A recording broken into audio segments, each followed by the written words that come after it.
And we had a scuffle on the Timberwolves bench. Anderson and Rudy Gobert.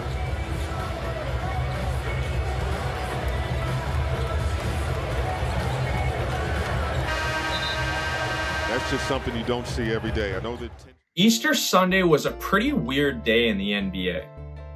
For starters, we had 40-year-old Udonis Haslem, who's been clapping on the Miami Heat bench literally since LeBron James was there, dropping 24 points out of the blue in what was essentially the final game of his career. Second, we had Boston Celtics guard Peyton Pritchard, who isn't even good enough to crack the rotation, dropped 30 points, 14 rebounds, and 10 assists. This triple-double stat line has literally only been accomplished by Larry Bird and John Havlicek in a Boston Celtics uniform. So an absolutely insane performance by Peyton Pritchard.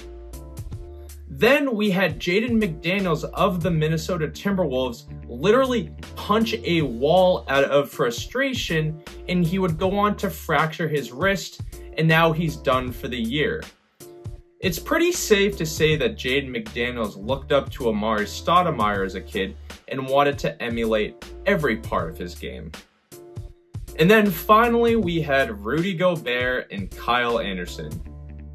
So a little background on this game. It was the Minnesota Timberwolves versus the New Orleans Pelicans, and the Minnesota Timberwolves could clinch the honor of either getting swept by the Denver Nuggets or getting swept by the Memphis Grizzlies. So it was into the second quarter, a very close game, and Rudy Gobert was sucking. I mean, he had 2 points. He was a -14 plus minus. So Kyle Anderson was kind of yelling at him, and Rudy Gobert was yelling back. And then the Timberwolves called a timeout, and the two were really bickering during the timeout. And then out of the blue, Rudy Gobert literally threw a punch at Kyle Anderson. So understandably, the two were separated, and Rudy Gobert was sent home like he was a 6-year-old who just got in trouble at daycare. The funny thing is the Minnesota Timberwolves would actually win the game. After one of their players fractured their wrist and another player punched a third player, the Timberwolves still won. And that was really only thanks to Karl Anthony Towns, who dropped 30 points, and Anthony Edwards, who dropped 24 points and 12 rebounds. When I look at the Minnesota Timberwolves, they're like the Western Conference version of the Atlanta Hawks. A lot of talent on the team, but that talent is really as individuals, but as a team, they're just not consistent or stable enough to win a lot of games. Like one night they'll look like a championship contender, and then the next night they'll lose by like 20 to a lottery team. So they're very unpredictable, and it really feels like the Minnesota Timberwolves are quite honestly going nowhere.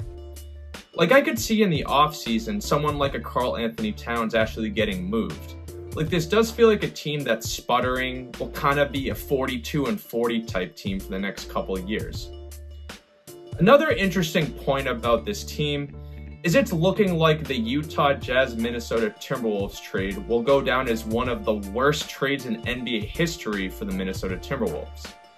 Like the Minnesota Timberwolves gave up Jared Vanderbilt, Walker Kessler, who's looking like a stud rookie, 4 unprotected first-round picks, and a couple more swaps for Rudy Gobert. Like they gave up that entire haul for what was essentially Nick Claxton. Just a terrible trade, and I think that'll come back to haunt the Timberwolves. And that GM really should be fired. Like that is a dreadful trade. That is the kind of trade you make for like a Kevin Durant, not a guy averaging like 12 points and 10 rebounds. Just absolutely terrible. But we'll see what happens with this Minnesota Timberwolves team. It came out that Rudy Gobert was naturally suspended a game for punching Kyle Anderson, so he won't be able to play in the first play-in game, but he'll be back for either the second play-in game if they lose the first play-in game, or game 1 of the first round against the Memphis Grizzlies. So we'll see, but just an absolutely crazy day in the NBA.